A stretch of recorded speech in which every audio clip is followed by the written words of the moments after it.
좋은 날입니다. 오늘도 말씀 안에 승리하는 하루 되시기를 기도하겠습니다.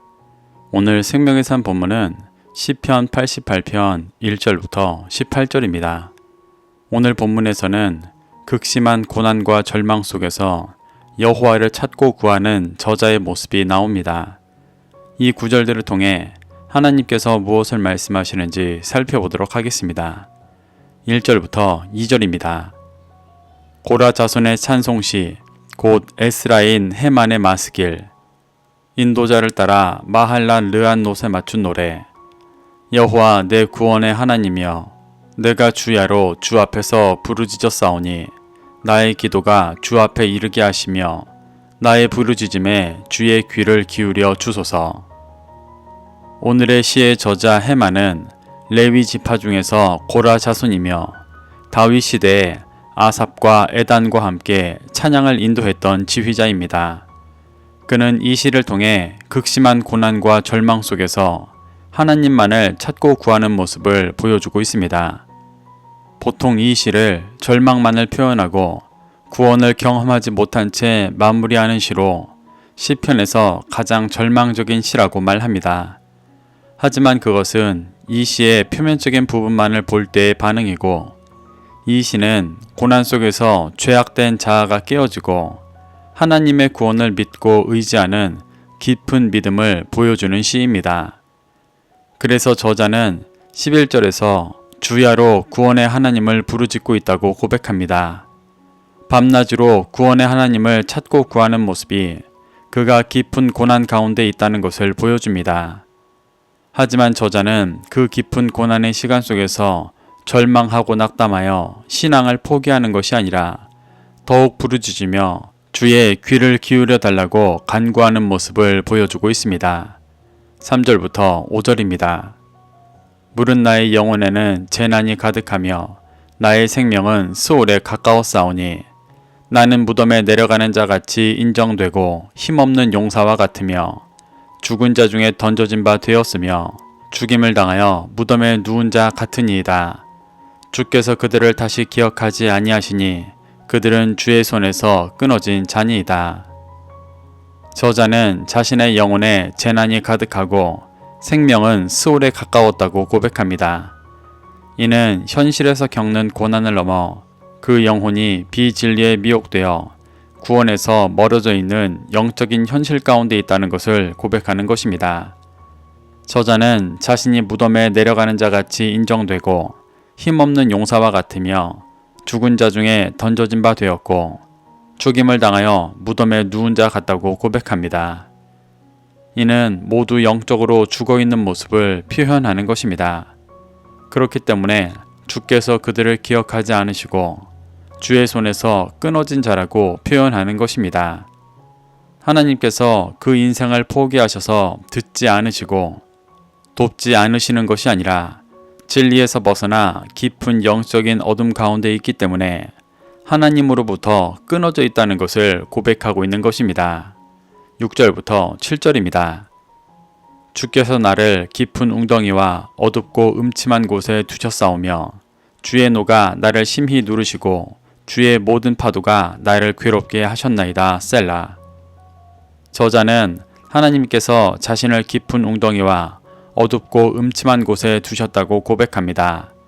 이는 하나님께서 영적인 어둠 가운데 있는 영혼을 미워하셔서 고통 가운데 내버려 두시는 것이 아니라 그 영혼을 구원하시기 위해 주시는 고난의 시간 속에 있는 모습입니다. 그래서 저자는 주의 노가 자신을 심히 누르고 주의 파도가 나를 괴롭게 하였다고 말합니다. 여기서 심히 누르다의 원어 사마크는 의지하다, 지탱하다 라는 뜻입니다. 이는 하나님께서 직접 누르고 계신 모습으로 하나님께서 영적인 어둠 가운데 있는 영혼을 그냥 두지 않으시고 직접 고난과 환난을 주시며 자신의 죄악됨을 깨닫고 돌이킬 수 있는 기회를 주시는 모습을 고백하는 것입니다. 8절부터 9절입니다. 주께서 내가 아는 자를 내게서 멀리 떠나게 하시고 나를 그들에게 가증한 것이 되게 하셨사오니 나는 갇혀서 나갈 수 없게 되었나이다. 곤란으로 말미암아 내 눈이 쇠하였나이다. 여호와여, 내가 매일 주를 부르며 주를 향하여 나의 두 손을 들었나이다. 저자는 하나님께서 내가 아는 자를 멀리 떠나게 하시고 그들에게 가증한 것이 되게 하셨다고 말합니다. 여기서 내가 아는 자는 저자와 함께 깊은 영적인 어둠 가운데 있던 자들입니다. 이러한 자들은 하나님께서 새롭게 하시기 위해 고난을 주실 때 함께하는 것이 아니라 떠납니다.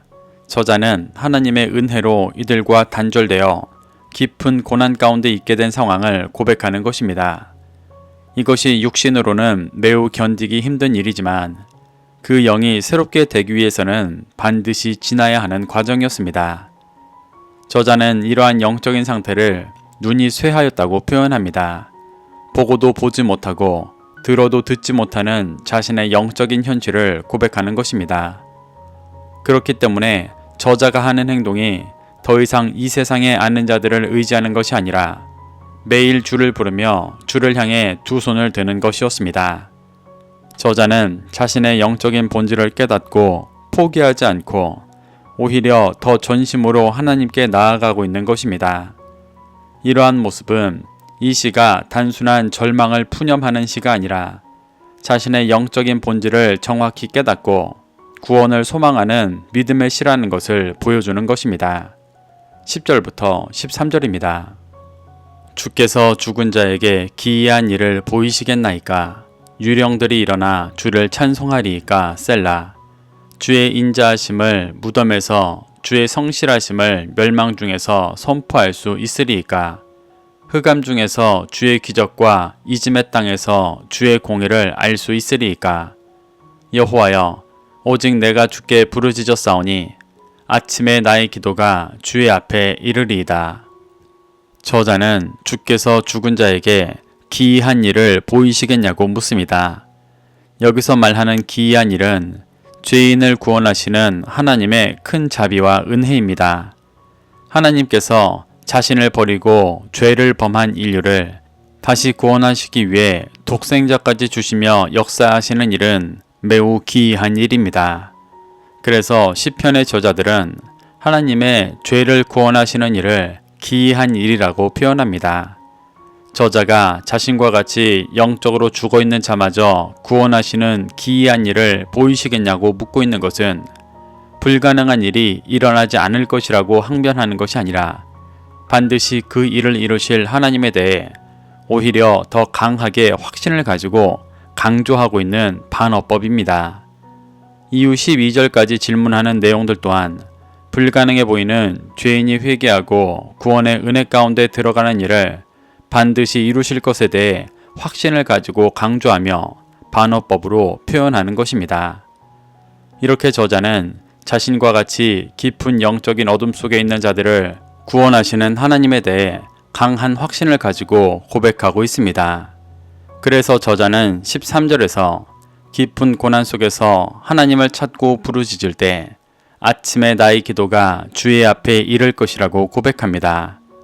아침은 해가 뜰 때입니다. 이는 영적인 어둠의 시간이 끝나고 진리의 빛이 비춰지는 은혜의 시간입니다. 저자는 자신이 영적인 어둠을 지나 진리의 빛 가운데로 나와 기도가 응답받는 기이한 일이 일어날 것이라고 믿음으로 고백하고 있는 것입니다. 14절부터 15절입니다. 여호와여, 어찌하여 나의 영혼을 버리시며 어찌하여 주의 얼굴을 내게서 숨기시나이까? 내가 어릴 적부터 고난을 당하여 죽게 되었사오며 주께서 두렵게 하실 때에 당황하였나이다.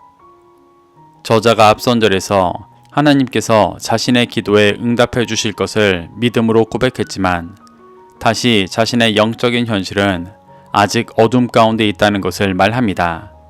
저자는 왜 자신의 영혼을 버리시며 하나님의 얼굴을 숨기시냐고 묻습니다. 하나님께서 얼굴을 가리신다는 것은 그가 아직 빛을 받아들일 영적인 준비가 되어 있지 않다는 것을 보여줍니다. 그래서 하나님은 저자를 연단시키십니다. 15절에서 저자는 자신이 어릴 적부터 고난을 당하여 죽게 되었다고 말합니다.